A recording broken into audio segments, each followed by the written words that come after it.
to say from the beginning that I am someone who has done my best to live out the ideals set forth by Dr. King as it relates to peace, as it relates to social justice, as it relates to equality. He is somebody that I try to idolize as it relates to what I do on a daily basis. I do find myself wondering, however, if we are giving Dr. King too much credit and whether he actually really does deserve to have this memorial. If there needs to be a memorial for one person who represents the civil rights movement, obviously Dr. King should be that person.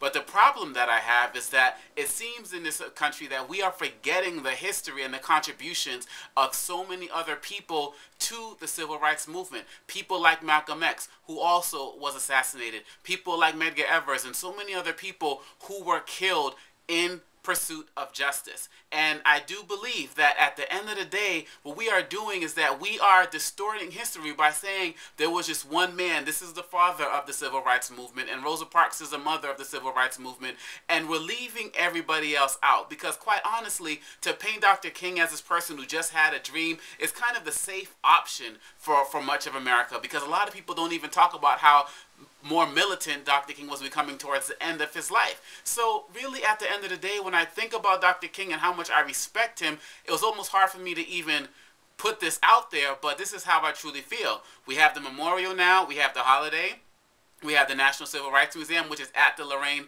Motel where Dr. King was assassinated.